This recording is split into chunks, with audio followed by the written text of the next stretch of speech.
people can see you on Zoom. Oh, great. They can't see me on the projector. Well, let's turn it that way so I'm not standing behind the computer here. Um, yeah, it was a really good so anyway, my poor mother, she endured that, but I was on the ground in Baghdad for a year and a half, working side by side with our troops every day, really working to try to stabilize that conflict using soft power tools, things like economic development, access to job creation. And what I saw was really the impact of war. I saw the impact on my colleagues who were in the military, on their families who were left behind, on themselves every day. I saw the impact on my Iraqi colleagues because they were taking the same mortar and rocket fire that I was every day, but they were taking it with their children. And I thought I need to try to prevent these conflicts from happening.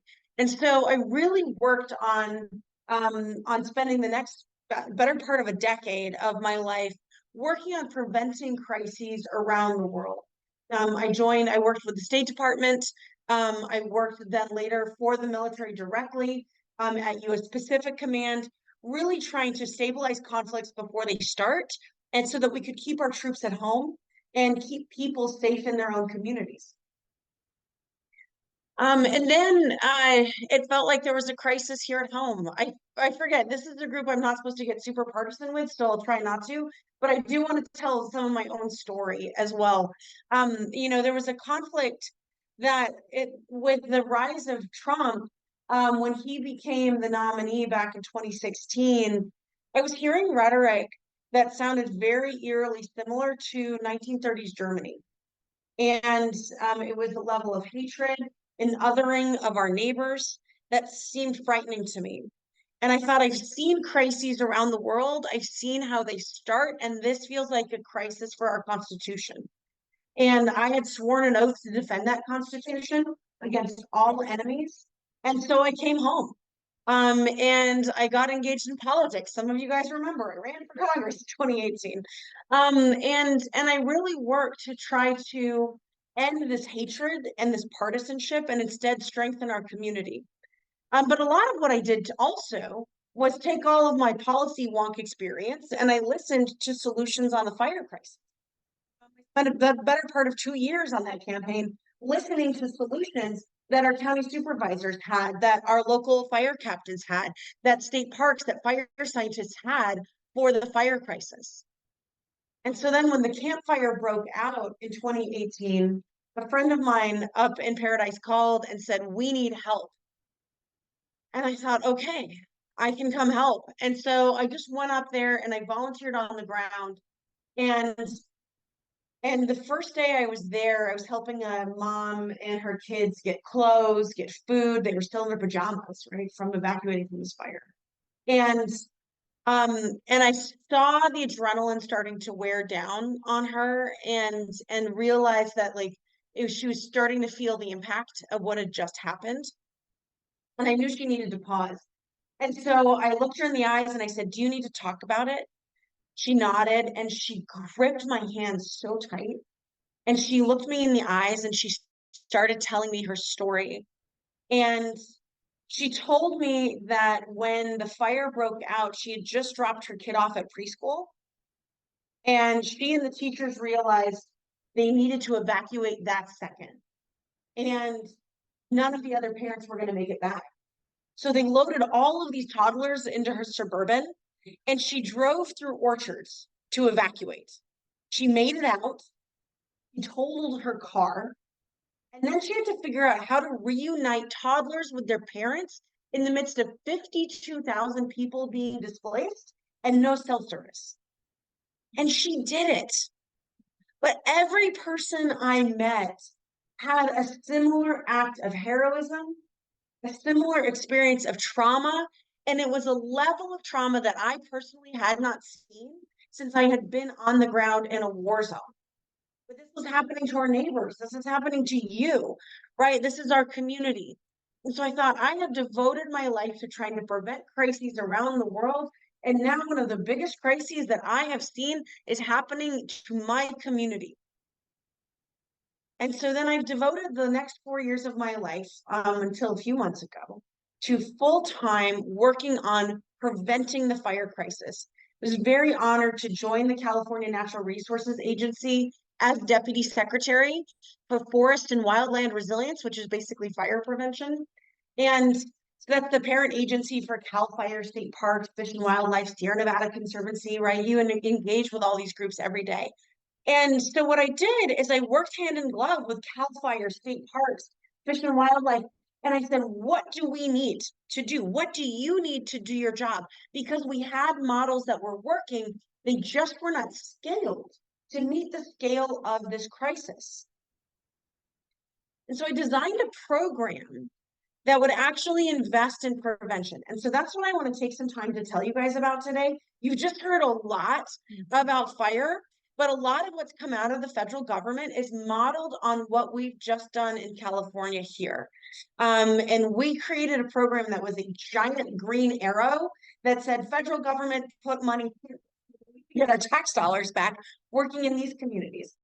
So anyway, so when I joined, this was a crisis. So I want to explain to you guys just a little bit about how we got to the fire crisis in California, and potentially how we can get back. So you know what, actually, if I go back to the Zoom, I think my campaign manager's on there. And Dean, I don't know if you can hear me. If you want to share my presentation on Zoom, then I can do that, yes. yep.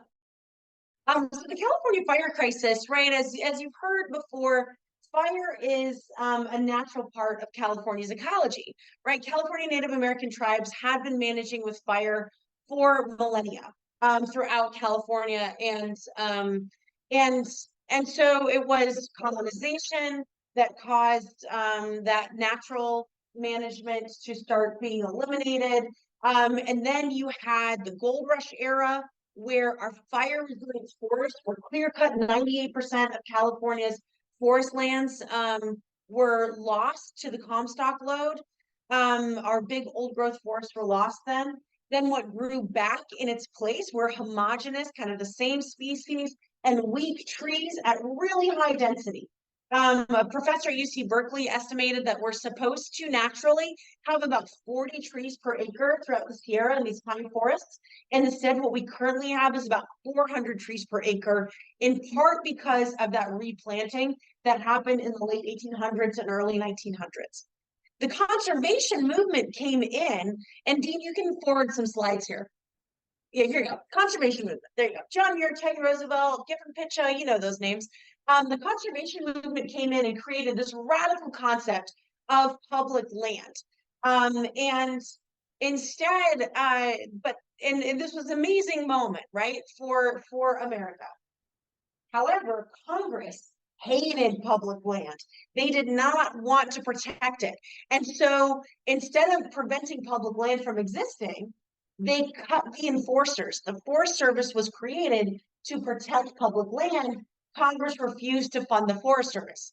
So Pinchot and Roosevelt had an idea that they would use the Forest Service capacity to suppress fire as a carrot to get Congress to fund the Forest Service, even though they understood that fire was actually scientifically needed on these landscapes every 15 years or so. It was part of that ecology. And so when there was a huge fire in 1910 that swept across 4 states in a day, it shocked Congress, it shocked America, and everyone said, oh my God, we need to put out these fires. And so the Forest Service said, we're ready, just fund us.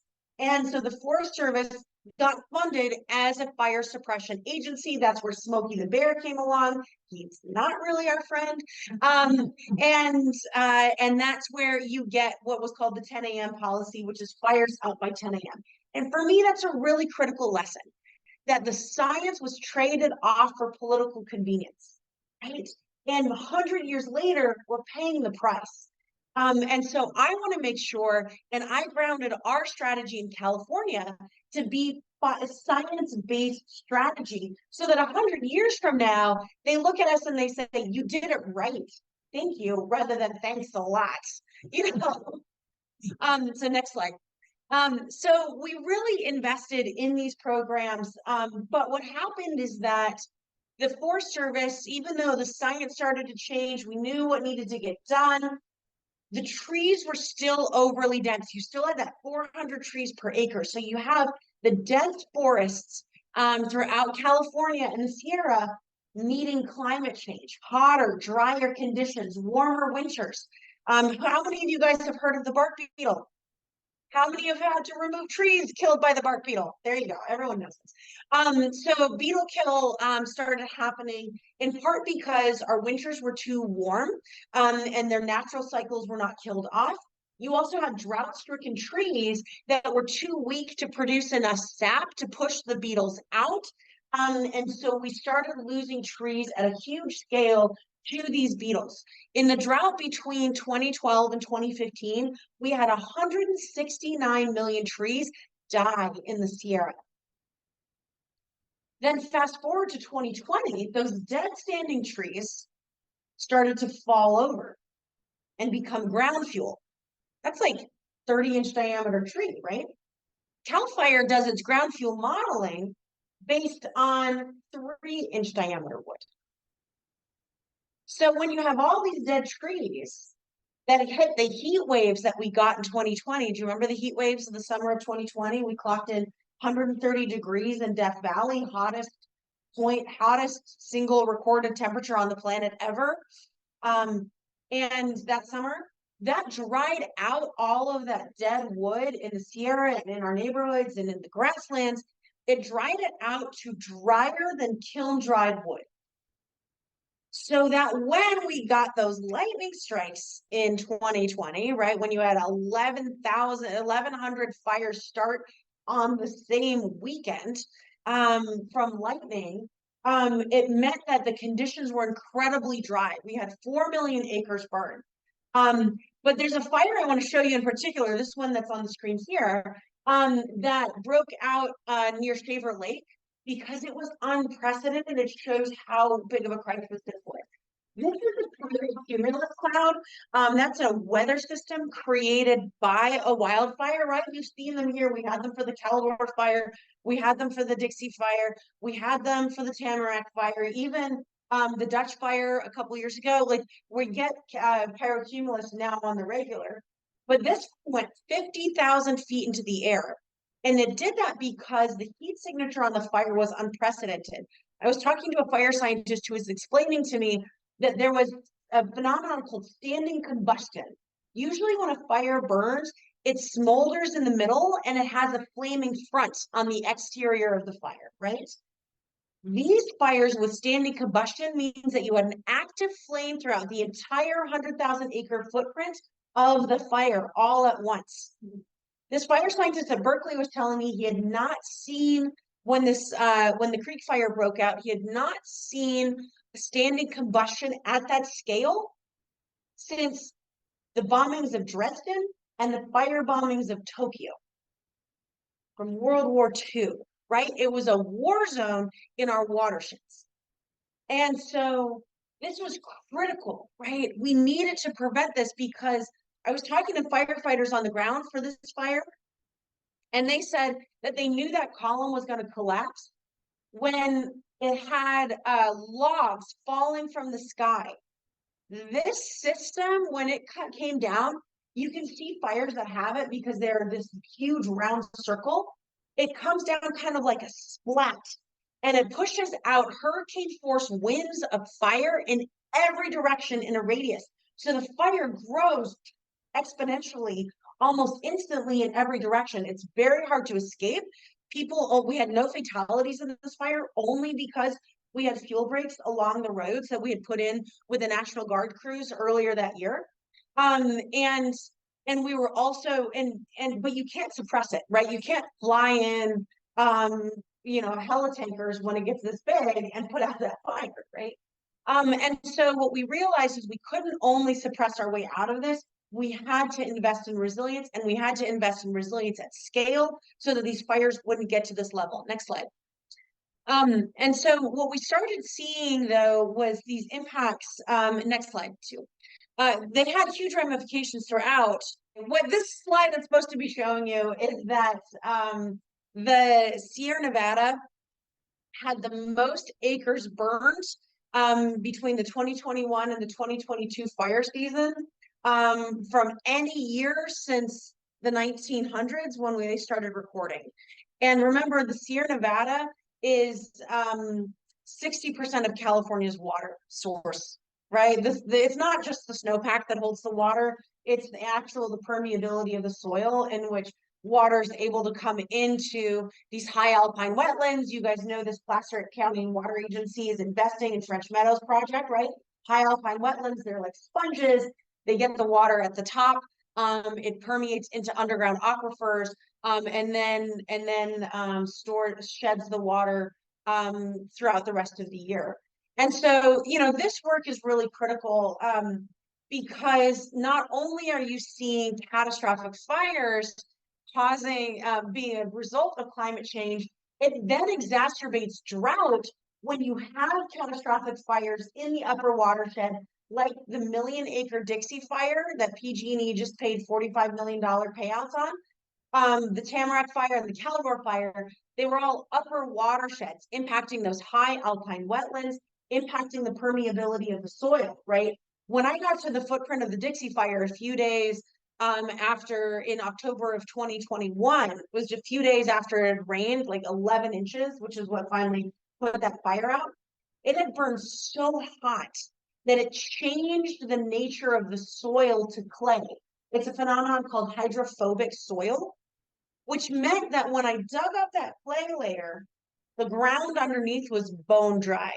It had rained 11 inches. So that means that none of that water is permeating into the watershed, right? So what you're having is this essential climate riptide, where you're having extreme heat and drought causing tree mortality, which then causes extreme fires, which then cause extreme drought, right? You're having this exacerbated cycle. So we needed to arrest that cycle.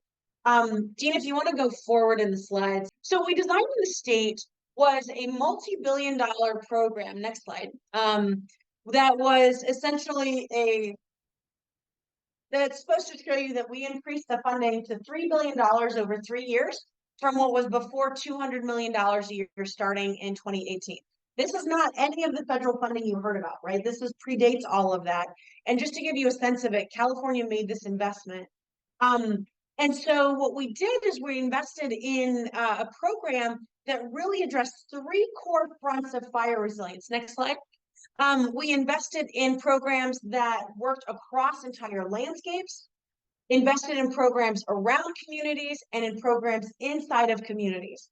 So this investment was doing interventions in communities like home hardening and defensible space, interventions across landscapes like prescribed fire, and interventions throughout around neighborhoods and communities like the fuel breaks that many of you drive through. So what we saw is that when we made this investment, the first year of the funding was in 2021. I worked with departments so that we could actually expedite this program so that it would move quickly, because these fires weren't going to wait for budget cycles or contracting processes, right? We needed to get this on the ground. So I got legislative relief so that we could move quickly. We actually created efficiencies in our environmental review process so that it was actually just boiled down to the substantive environmental protections, which meant rather than taking 2 years, CEQA took 4 weeks. We consolidated the water board's permits and fish and wildlife permits into the same boots on the ground environmental review. Again, not sacrificing environmental quality, but improving efficiency. And we changed contracting laws so that we could get state contracts done in 10 days rather than a year. So then by the fire season 2022, we had over 1,200 projects on the ground. And these projects helped keep fires small. The 2022 fire season had the same number of fires as the 2021 fire season and the same extreme fire conditions. CAL FIRE models mega fires when fires start, and they had modeled 300 mega fires in 2022. Only 3 broke out into fires. So CAL FIRE had the same number of fire starts, but we improved these resilience projects, and we also improved our fire suppression capacity so we could have quick response. CAL FIRE had 18 helitankers, right? These are helicopters that have the water carrying capacity of a C-130. They are fast. And so they came in, and it meant that we actually reduced the acres burned from 2.5 million acres in 2021 down to 360,000 acres burned in 2022. Right, that was resilience. 2023 fire season also had about 360,000 acres burned. I credit the weather last year for that fire season, and we had that tragedy of that helicopter crash, which has caused the fatalities of the firefighters. So, you know, there's always room for, we're working to make progress here, but what we're seeing is that by investing in resilience, we can make that forward progress. This picture is a great example. This is outside of Quincy. This is a project that Sierra Nevada Conservancy had done. And when the North Complex fire burned through, it was burning at high severity, if you can see the blackened area. And the area that had actually been treated, meaning it had been thinned out, right? The forest is still there. It burned at low intensity under that so that fire actually kept burning through there, but it burned at the natural ecological level rather than the catastrophic level. So what we need to do is make sure that we are investing in these programs at scale, at the federal level as well. The federal government got money. And like I said, we made a giant green arrow so that you saw on those national maps, the Sierra Nevadas were on the list, on the top national list of where to put investments, because we were ready, we had plans, we worked with groups like the Placer Water Agency, like the Resource Conservation District, like the Sierra Nevada Conservancy with local tribes, so that we have strategic plans and projects that are designed not based on jurisdictional boundaries, but actually based on fire behavior and how to get a cohesive approach. And so I can go into a lot of depth on all of these programs, but one thing I want to remind you is that I am running for Congress because we need this level of advocacy at the federal level. We are not going to make progress if we keep having people who are willing to vote against wildfire programs like this. Like my opponent, Kevin Kiley, when he was in the assembly, he voted against all of this wildfire funding for California. Right? He decided, because he wanted to make a partisan point, he didn't care about the actual impact on the ground of our community. And he just was not doing the work. And so I am running for Congress because we deserve to have an advocate who understands these issues. We can't afford to have solutions that just look good on paper, but then get stuck in government bureaucracies, right? We need the bureaucratic reform as well, which is what I'm good at. And so I'm excited to be able to work with all of you and be an advocate for you in Congress and work on this together, because these issues don't correct themselves. It takes a community effort. And I promise that I will be your advocate, pushing for these solutions in Congress, so that 100 years from now, everybody looks back at all of us and says, congratulations, you did it. So thank you.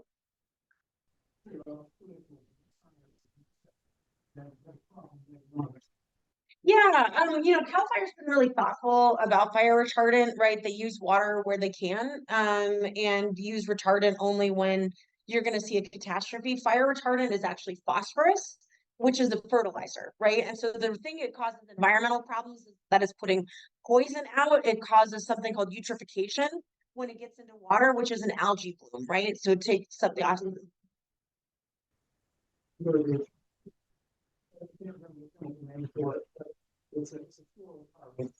Yes, the FEC currently legal requires that at an airport, this isn't something being dumped on the landscape, right?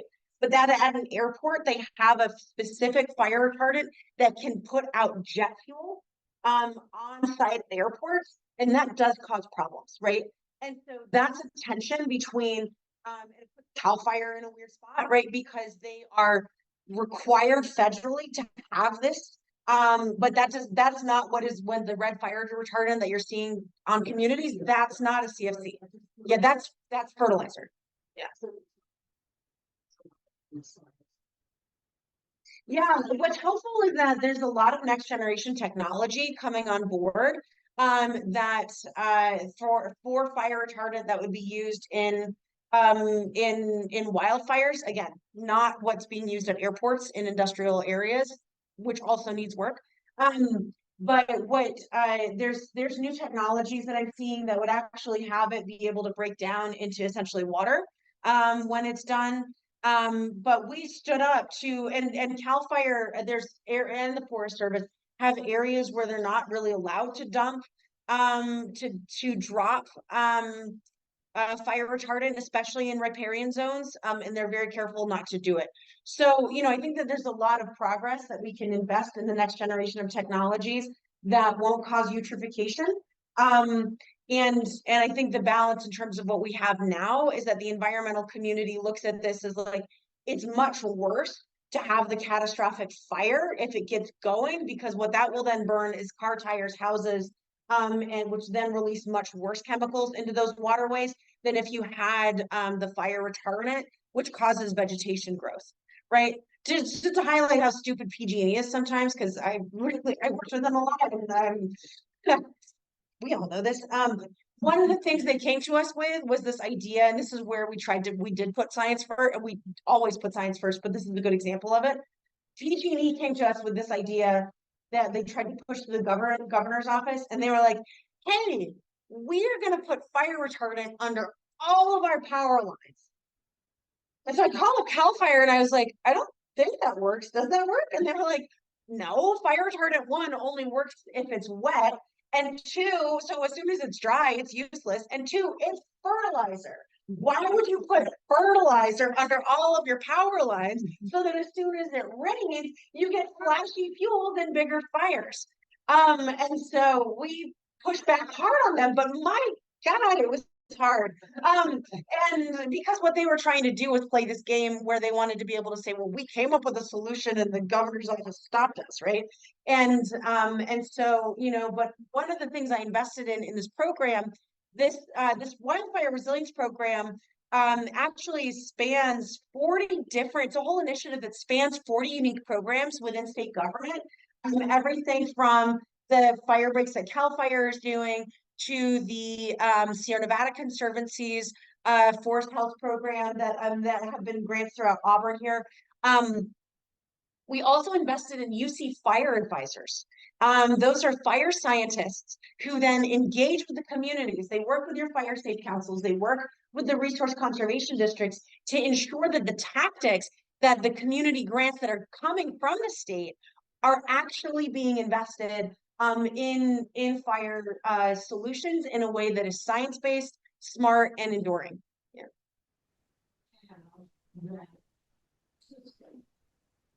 Goats are a huge tool in this because they eat almost anything, right? If you don't give them other options, they will eat manzanita and chaparral and blackberry, and yeah. So goats are much better at this than sheep are. Sheep are pickier eaters, right? So we put a lot of investments into goats.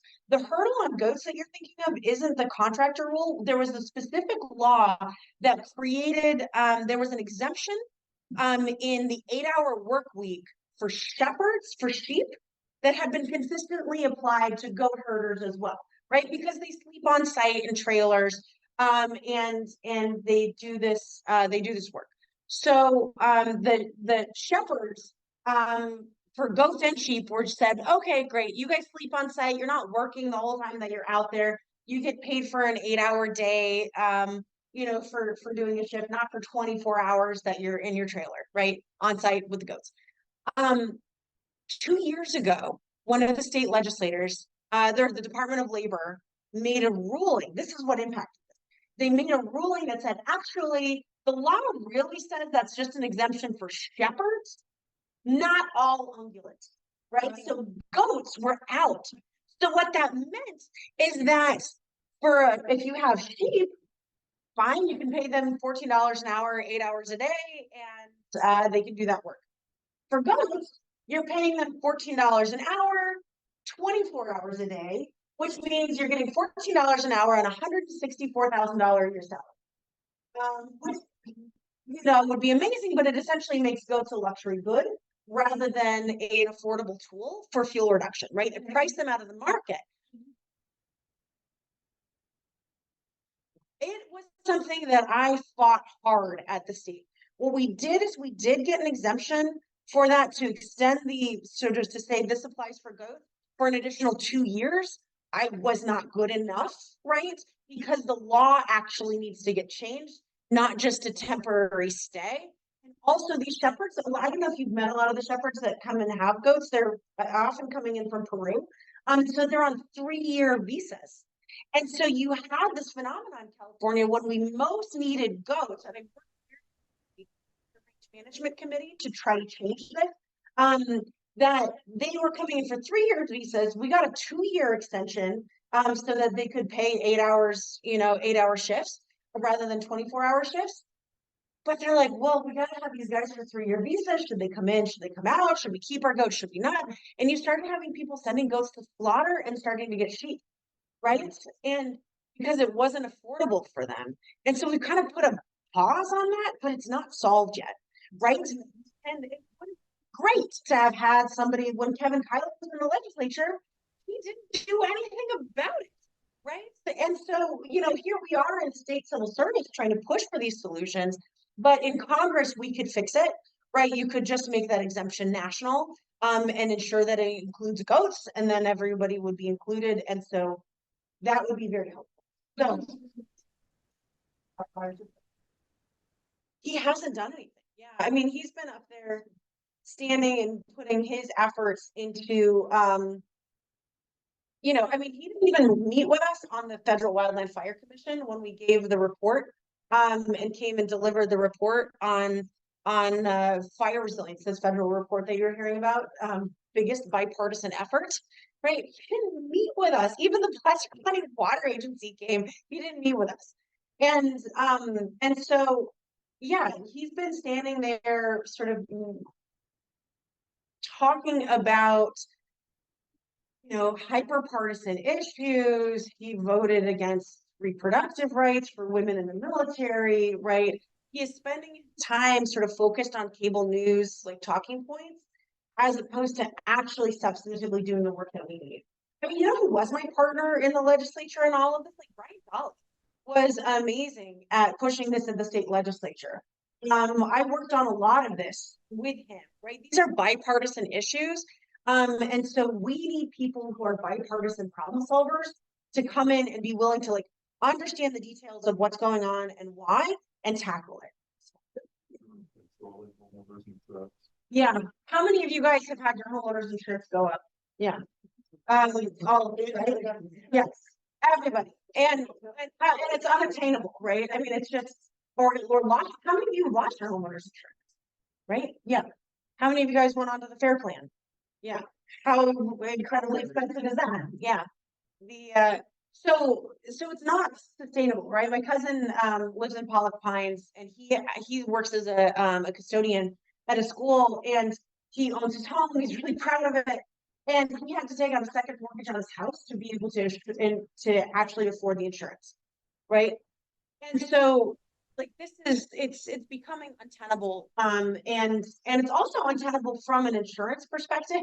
They can't be bystanders to risk. They actually have to be active in reducing the risk. And so one of the things I want to do, it's fairly similar to what you saw Adam Schiff present, but just a little bit different. So there's 2 ways to reduce the cost of insurance, right?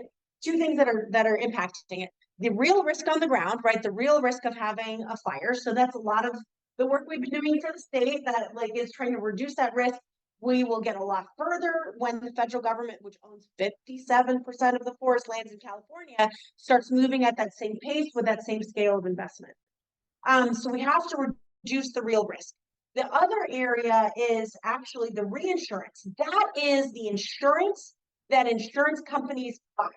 It's a global industry. It's based out of the Bahamas, and they back insurance companies. It is windy, my friends. And so those reinsurance rates are going up and up and up, and insurance companies are allowed to pass that directly to consumers. That is what is driving your costs up so dramatically. And so in addition to reducing the risk, if we had federal-backed reinsurance, which is similar to what Shift is proposing, if we had federal-backed reinsurance that had a fraction of that rate, right, and then had a caveat on it that said, hey, insurance companies, the federal government will give you this much lower than commercial rate for reinsurance if you, State Farm and others, start doing the risk reduction yourselves, right? You guys have, how many of you guys have heard of home hardening defensible space? We all know this. Homes burn from the inside out in a wildfire. It is embers getting in through your attic roof. It is vegetation right under your window that catches fire and then bursts the single pane window. Flames get in, right? What you're seeing is defensible space and home hardening has a huge impact on survival rate of a neighborhood. And it can't just be one house that does it. It has to be the entire neighborhood. And it's currently in California's building codes. Any building built after 2008 has home hardening built into your code already. And we saw it play out in Paradise, right? In the campfire, you had a 60% survival rate of homes built after 2008 and a 10% survival rate of homes built before 2008, right? It makes a huge difference. But we also know scientifically it makes a bigger difference when you have whole neighborhoods that actually have achieved home hardening, defensible space, and break strategically around the community. And so we need insurance companies to help drive that. And so if we had low federal rates for them and said, we will give you this cheaper rate if you then help homeowners and pay for that home hardening and defensible space to remove the vegetation, to retrofit, and put the right vents on. Sometimes these are like $200 fixes. If you have a shingle roof, that's going to be like a $15,000 fix. But this is cheaper than the reinsurance that they're paying already. And so we can actually get those resources to then work for homeowners and have insurance companies be drivers of risk reduction in communities, as well as then creating more affordable insurance rates. I started a Firewise community in my neighborhood. Okay, and this conversation is making me want to expand the participation within that Firewise community. Because right now it's a person here, a person there kind of thing. It would be slick if we could work with the insurance companies to get a quantity discount. If we had a certain level of participation in the Firewise community within that neighborhood, everybody gets 12% decrease. That would be a slick way to go, incentivizing. Healthcare and I started working with the Department of Insurance on that exact sort of strategy. And that's why I think we need to have not just sort of a carrot, but a little bit of a stick as well. What the Department of Insurance did is they took these strategies that said, it's not just about sort of the individual action of a homeowner, but also give rate reductions for the collective action and fuel breaks, right? That had never been thought of either by insurance companies. And so Department of Insurance put out these regulations that said, hey, you have to give a discount to neighborhoods that meet the Firewise standards that get the saturation level going. And I'm glad it worked for you. And so that came out of what, a year and a half ago, 2 years ago. And but there's no, it's just up to the insurance company how much that reduction is, right? And I was like talking to the Department of Insurance and I was like, what do you mean you didn't set a cap on it? They're like, well, let them compete for each other. I was like, okay. Well. So anyway, we can get federally sort of a similar model, but I think the reinsurance would be a forcing mechanism to get insurance companies to do exactly that, to give discounts for that collective community action and help be the drivers for that community action. You'd have to get like 18 insurance companies to all kind of push in the same direction, which is a coordinating thing that beyond any local neighborhood to give. 100%. Yeah. So, you know, the kind of influences that you have with your past service and hope to have could be a real asset there. Yes. Thank you. Yeah. So And thank you for your work. Yeah. the state firm will give a 5% discount. And with it and the fire wise. Mm-hmm. Yeah, which is something, but when you're talking about like a couple $100, like that's not going to be enough to replace your roof, you know? Yeah. Question in the back? Yeah, I mean, you look at State Farm, like they were over leveraged, right? Like they were already insuring like 30% of the homes in California. And so couldn't get reinsurance at that rate anymore, and so couldn't, which was why they said non-renew, like they're not going to renew no new policies, right? Which ended up being kind of non-renewals, right, for a lot of people. And so but I also think that that's why kind of the model of like we need to have financial incentives for insurance companies, or to be able to do this rather than trying to regulate caps or ceilings, because you're exactly right. It's like if you just cap it, then they leave and go to other states, which is what we're seeing as well. So, but also there's a certain rate at which, as you're seeing as homeowners, you can't afford it anymore. And so there's also just a market motivation that it's like, even if we didn't have caps on it, there'd be a point at which people couldn't afford it. And as I've seen in Paradise, and you guys have seen over and over, right? I saw people that had owned their homes for multiple generations, couldn't afford the insurance anymore. I met this woman who, like, she couldn't afford the insurance anymore, had dropped her insurance, and then the campfire burned down her home. And the most she got back was a $39,000 payout from FEMA, which is the max damage. Right? That'll get you maybe a year of rent in California, maybe not. You know, so it's really devastating that when people don't have their mortgages anymore, like we have, and sort of people that are land rich cash poor, which is a lot of us, right? That you end up not being able to, you can just drop your insurance, which is terrifying. I am a big fan of prescribed fire and cultural burning. How many of you guys have had your kind of thoughts shift around the safety of prescribed fire over the last few years? Yeah. I think we're getting there, right? And so what we saw is that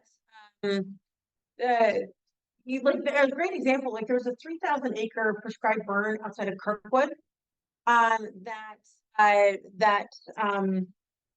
had that was done maybe a year or two before the Caldor fire broke out. When the Caldor fire came through, it was burning at like 150-foot flame length, and then it dropped to the ground underneath that prescribed burn and put itself out underneath that 3,000 acre prescribed fire, and it cut off one of the flanks of the fire, which is what allowed them to save Kirkwood during the Caldor fire. But the other thing that's really striking is that it looked like that same picture I showed you from the North Complex fire, where you have this 3,000 acre sea of green trees still standing amidst a sea of burnt dead wood.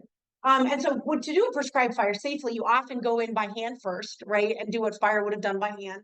And then pull that out, and then you come back in with prescribed burning, but CAL FIRE can't do it alone, right? CAL FIRE has dramatically increased their prescribed fire, but we've also invested in prescribed fire collaboratives, invested in tribes. We started an entire training program with the UC fire advisors and CAL FIRE to have more certified burn bosses. That's the name of somebody who's like professionally ready to do a prescribed burn.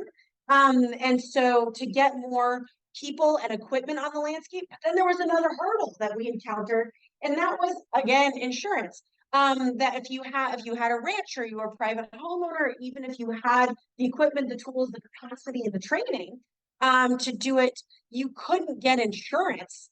And so we as a state, and I gotta say, this was the hardest thing I got through, and it was a beast, but we got it. We got a $20 million prescribed fire liability fund, so that when someone gets a permit from CAL FIRE to do a prescribed burn, meaning CAL FIRE's reviewed it, they have a certified burn boss, that CAL FIRE's reviewed their burn plan, which shows the science behind when and how they're going to burn, and the equipment that's on call for it, right? That it's all, know that it's done safely.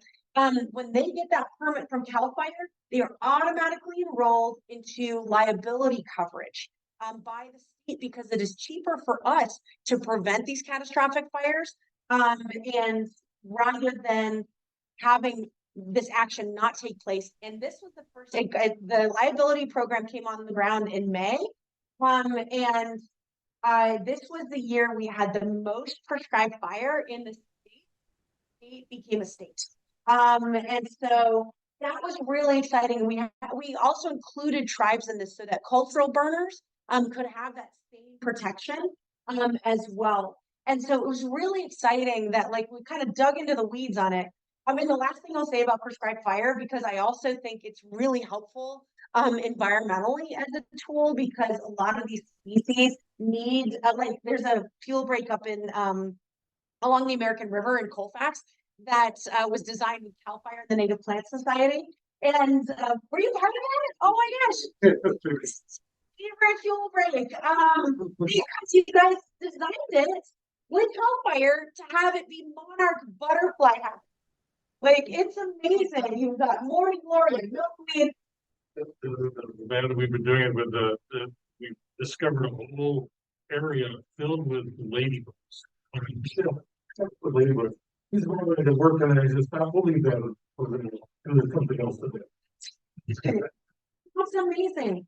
But it's that type of science-based strategy that here's this huge safety tool, right? I think it was that fuel break. Part of that fuel break like helped in the oak fire, right? Which burned right. It was a fire spotting half a mile in advance, burned in one of these fuel breaks along the American River, and self-arrested. What? There you go. Ponderosa, I'll take it. And so there was a, and so these fuel breaks are really critical, but they're designed well, and it's often the temperature that you're burning at that helps germinate the plants correctly. So there's this really cool technology. It's called BurnBot. It's essentially, it looks like kind of a Zamboni machine, but it's essentially a box that can do an acre an hour of prescribed burning. And you can set it to the right temperature. So it's like, oh my gosh, let's work with biologists. So you can set it to the right plants that you want. And it means that you can burn in high wind conditions, extreme areas, because it's all contained in this little box that goes over, sits down, burns, gets up, burns the next area. You do prescribe burning in neighborhoods. And the last program I want to make sure is on everybody's radar through CAL FIRE is the California Forest Improvement Program, CFIP. These are grants that are CAL FIRE pays 90%. You as a homeowner pay 10% often in kind to treat your land. To actually, for small landowners, anyone who has less than 1,000 acres can qualify for this program. That was one of our programs in the Wildfire Resilience Initiative. So go talk to Steve Garcia at your fire unit here about qualifying for the grants from the California Forest Improvement Program, because that can actually help cover the costs of treating your own small lands as well. And it'd be amazing if you guys will want to try prescribed fire on your land. So, yeah.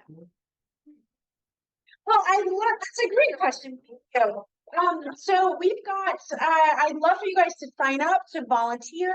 Post an account for the outcome. I can either talk fire like I did today, or I can talk politics. I'll come talk to your neighbors and your friends and your community. I also will take your money if you'd like to contribute today. I have donation envelopes and QR codes with my card on the back table next to the cookies. So grab a cookie, leave a donation. So sign up to volunteer. I'll come talk to any groups that you want me to meet, because this is about uplifting our community, getting real problem solvers and partners in Congress. So if you want a super nerd in Congress working for you, I'm your gal. So thank you so much.